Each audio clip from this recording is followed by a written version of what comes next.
C'était un passage obligatoire pour lui, présent au Royaume-Uni pour quelques jours.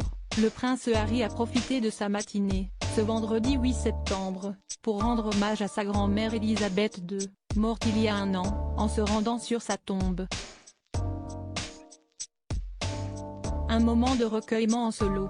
Loin de sa femme, de son père Charles III ou de son frère, le prince a sans doute pu repenser à ses plus beaux souvenirs. Ce moment, il ne voulait le partager avec personne.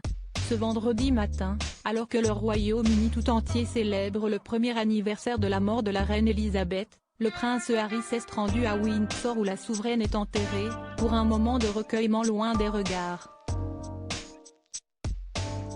Photographié à sa sortie du bâtiment, le trentenaire, qui avait enfilé une simple chemise blanche, avait la mine sombre et semblait encore très touché. Il faut dire que ce moment à Windsor a dû être plein d'émotions pour lui, si esti dans cette cathédrale, ces 5 dernières années, qu'il s'est marié, puis qu'il a enterré ses 2 grands-parents, dont il était très proche. Et qu'il y était en solo, ce vendredi.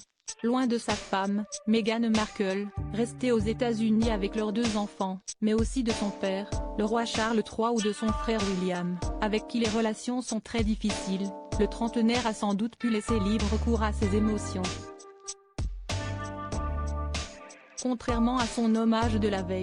Invité pour une soirée de gala en faveur d'enfants malades, le papa d'Archie et Lilibet, 4 et 2 ans, avait rendu hommage à la générosité de sa grand-mère décédée, mais n'avait pas voulu être trop personnel.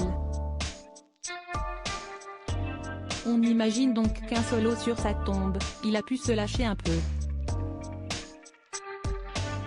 La famille royale rend hommage en solo.